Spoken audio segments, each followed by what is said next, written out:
Hello दोस्तों, आज मैं आपके सामने एक नई वीडियो लेके आऊँ जिसमें मैं आपको बताऊंगा रैनसमवेयर के बारे में। मेरे चैनल का नाम टेक्नो मंत्रा है, तो आइए शुरू करते हैं। सबसे पहले मैं आपको ये बताना चाहूँगा कि रैनसमवेयर होता क्या है, रैनसमवेयर आया कहाँ से, रैनसमवेयर अटैक कैसे करता है आपके सिस्टम पे, और रैनसमवेयर से कैसे बच सकते हैं। इन सारी इन्फॉर्मेशन के बारे में आपको इस वीडियो में बताऊँगा। रैनसमवेयर जो होता है आपका एक मिसलेनियस सॉफ्टवेयर होता है जो कि यूज़ करता है क्रिप्टो वायरल एक्सटॉर्शन अटैक को। जी, रैनसमवेयर एक्चुअल में होता क्या है, रैनसम का मतलब होता है आपका फिरौती। मीन्स एक वायरस होगा आपके सिस्टम पे अटैक करेगा और आपके डेटा को करप्ट कर देगा, और उस डेटा को आपको रिकवर करना है तो वो आपसे कुछ पैसे मांगेगा। अगर आप उसको वो पैसे देते हो तो ठीक है, नहीं तो फिर उस केस में आपका जो डेटा होगा वो आपका लॉस हो जाएगा पूरा का पूरा।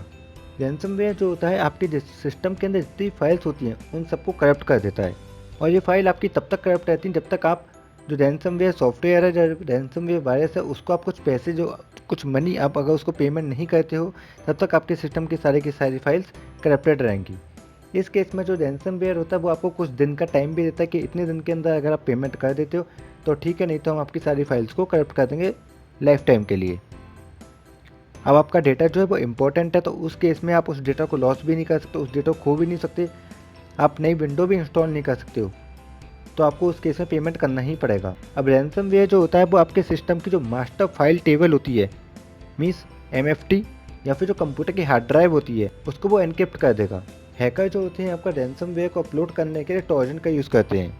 रैनसमवेयर उन कंप्यूटर को टारगेट करता है जिनके ऊपर माइक्रोसॉफ्ट विंडोज़ ऑपरेटिंग सिस्टम होता है, और जो पेमेंट की जाती है रैनसम की, वो आपकी बिटकॉइन क्रिप्टो करेंसी के रूप में की जाती है। अब मैं आपको ये बताता हूँ कि ये आया कहाँ से। जो कंसेप्ट था एनक्रिप्टिंग रैनसमवेयर का, वो इम्प्लीमेंट और इन्वेंट किया गया था यंग एंड यूंग के द्वारा। दो बंदे थे, यंग एंड यूंग, उन्होंने ये वाला वायरस इम्प्लीमेंट किया था, इन्वेंट किया था। ये इम्प्लीमेंट किया गया था कोलंबिया यूनिवर्सिटी के अंदर 1996 में, और इसको शो किया गया था IEEE security and privacy conference में। इसको बोला गया था क्रिप्टो वायरल एक्सटॉर्शन। अब देखते हैं रैनसमवेयर आता कहाँ से आपके सिस्टम पे। जी, आपका जो वायरस है वो आपका ईमेल्स के थ्रू आ सकता है, या फिर आप कोई वेबसाइट एक्सेस कर रहे हो उसके थ्रू आ सकता है। नॉर्मली आप देखते हो कि जब भी कोई आप वेबसाइट एक्सेस करते हो उस पर कोई पॉपअप आ गया, उस वेबसाइट के ऊपर कोई ऑफर आने लग गया, जैसे कि आपको दिखाई दे रहा है उस वेबसाइट के ऊपर आपके सिस्टम में इतने वायरस हैं, अगर आप इन वायरस को रिमूव करना चाहते हो तो इस बटन पर क्लिक करिए। जैसे आप उस केस में उस बटन पर क्लिक करते हो तो आपके सिस्टम पे एक सॉफ्टवेयर अपलोड होने लग जाता है। आपको पता भी नहीं चलता है, वो इतनी जल्दी होता है कि आपको पता भी नहीं चलता, आपके सिस्टम में इंस्टॉल हो जाता है, आपके सिस्टम की सारी फाइल्स को करप्ट करने का नंबर लगा देता है। मोस्टली जो ईमेल्स होते हैं उसमें उसके थ्रू आपके पास वायरस आता है, वेबसाइट्स के थ्रू वायरस आता है, और कभी जैसे कि आप पेन ड्राइव को आप किसी और के सिस्टम में कनेक्ट करते हो, किसी साइबर कैफ़े में कनेक्ट करते हो, किसी भी आप सोशल प्लेस पर कनेक्ट करते हो, तो उस केस में अगर उस सिस्टम के अंदर वायरस है, या फिर किसी और की पेन ड्राइव को आप यूज़ करते हो तो उस पेन ड्राइव में अगर वायरस है, अगर आप उसको अपने सिस्टम में कनेक्ट करते हो, या फिर उस पेन ड्राइव जो आपने किसी और के सिस्टम में लगाई थी उसको आप अपने सिस्टम से कनेक्ट करते हो, तो आपके सिस्टम में वायरस आ जाता है। उससे बचने का सबसे अच्छा जो सिंपल उपाय है वो क्या है, सबसे पहले तो आप एक्सटेंशन पर ध्यान दीजिए। जब भी कभी आप कोई ईमेल को ओपन करो, अगर उसके ऊपर कोई फाइल है तो सबसे पहले आप उसका एक्सटेंशन चेक कीजिए, क्योंकि जो वायरस आता है उसका जो एक्सटेंशन होता है वो नॉर्मली .exe होता है। लेकिन जब भी आप कोई फाइल को देखते हो, अगर आपके ईमेल में कोई फाइल है तो उसका एक्सटेंशन क्या हो सकता है आपका .mp4.exe, .txt.exe, .mp4.exe, means last में जो एक्सटेंशन होगा वो आपका exe होगा। तो इस तरह की फाइल्स को डाउनलोड करने से पहले या फिर इंस्टॉल क्लिक करने से पहले पूरा वेरीफाई कर लीजिए कि वो फाइल आपको किस तरफ से आई है। अगर वो आपके किसी जानने वाले की तरफ से आई है तो ही उस वाली फ़ाइल को डाउनलोड कीजिए, अदरवाइज़ उस वाले ईमेल को डिलीट कीजिए या फिर उस वाले ईमेल को इग्नोर कीजिए।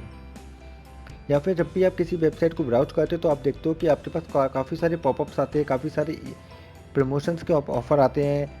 जैसे आपने किसी वेबसाइट पर क्लिक किया, आपके सामने आ गया कि आपको ये वाला कूपन दिया जा रहा है, या फिर आपने किसी पे क्लिक किया तो आपके सामने आ गया कि आपके सिस्टम में इतनी वायरस है, इस बटन पे क्लिक कीजिए, आपके सारे वायरस रिमूव हो जाएंगे। तो उस केस में कभी भी इस तरह के जो ऑफ़र होते हैं, इस तरह के कूपन होते हैं, इस तरह के वायरसेस के जो ऑप्शंस आपके सामने आते हैं, उन पे कभी भी क्लिक मत कीजिए, क्योंकि फ्री में कुछ भी नहीं है आजकल। आपको इसके लिए कुछ ना कुछ पे करना पड़ता है। आप क्लिक करने के बाद पे कर रहे हो, ये वाली बात हमेशा याद रखिए कि जब भी आप क्लिक करते हो तो आपके सिस्टम पर कभी भी इस क्लिक पे वायरस आ सकता है। मोस्ट ऑफ द केसेस में वायरस आ जाता है। कभी कभी ये प्रमोशन के लिए भी यूज़ किए जाते हैं कि आपने क्लिक किया कहीं पे और आपको किसी दूसरे की वेबसाइट पे ले गया, उससे उसकी वेबसाइट का प्रमोशन हो गया। लेकिन इस केस में कभी भी इस तरह के जो आते हैं आपके पास सामने पॉपअप आते हैं, उन पर कभी भी क्लिक मत कीजिए। और जो दूसरा इसका तरीका है, सबसे अच्छा तरीका ये है कि आप अपने पास एक पोर्टेबल हार्ड ड्राइव रखिए और टाइम टू टाइम अपने सिस्टम में जो भी डेटा उसका बैकअप लेते रहिए। इससे क्या होगा कि अगर सपोज़ करिए कुछ टाइम के बाद आपके सिस्टम में वायरस आ भी जाता है, तो आपके पास एक टाइम तक का बैकअप होगा। कुछ नहीं से कुछ तो अच्छा है, इसलिए हमेशा अपने सिस्टम का बैकअप लेते रहिए। और हमेशा याद रखिए कि जो आपकी हार्ड ड्राइव है उसको हमेशा कनेक्ट मत करिए सिस्टम से, क्योंकि अगर आपके सिस्टम पे कभी भी कोई वायरस का इफेक्ट होता है, कभी भी कोई वायरस का अटैक होता है, तो वो सबसे पहले आपके सिस्टम को अटैक करेगा, उसके बाद जो आपकी हार्ड डिस्क है उसको भी अटैक कर लेगा। इसलिए कभी भी उस हार्ड डिस्क को अटैच मत करिए जब तक आपको उसकी नीड ना हो। जब तक आपको अपने सिस्टम का बैकअप नहीं लेना है, तब तक आप अपनी हार्ड ड्राइव को अपने सिस्टम से कनेक्ट मत करिए। जो तीसरा तरीका है, उस केस में आपको अपने सिस्टम में जो फायरवॉल होता है उसको हमेशा ऑन रखना चाहिए। फायरवॉल अगर आपके सिस्टम में ऑन रहेगा तो वो आपके सिस्टम पर जो भी इनकमिंग रिक्वेस्ट होंगे उनको वो चेक करता रहता है। अगर कोई भी अटैकर आपके सिस्टम पर अटैक करता है तो उस केस में फायरवॉल उस वाली रिक्वेस्ट को रोक सकता है। इसलिए हमेशा अपने सिस्टम में फायरवॉल को एक्टिवेट रखिए। चौथा तरीका है, आप अपने सिस्टम पे एक अच्छा एंटीवायरस रखिए।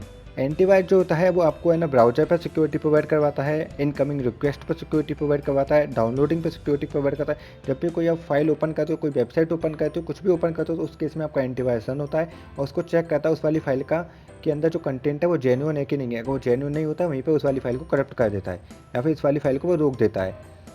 इसलिए हमेशा अपने सिस्टम पे एक अच्छा सा एंटीवायरस रखिए। और अगर आपको कभी भी ऐसा लगता है कि आपके सिस्टम पे वायरस आ चुका है या फिर वायरस का अटैक हो रहा है, तो आप सबसे पहले अपने सिस्टम में जो लैन कनेक्शन है उसको निकाल दीजिए। क्योंकि अगर आपके सिस्टम में लैन कनेक्शन होगा तो क्योंकि एनक्रिप्शन में कुछ ना कुछ टाइम लेता है, जो भी आपके सिस्टम में फाइल्स हैं उनको एनक्रिप्ट होने में कुछ ना कुछ टाइम लगता है। तो उस केस में सबसे पहले लैन कनेक्शन निकाल दीजिए, ताकि जो कनेक्शन है आपके सिस्टम का और जो नेटवर्क के बीच में जो कनेक्शन हो रहा है वो ब्रेक हो जाए।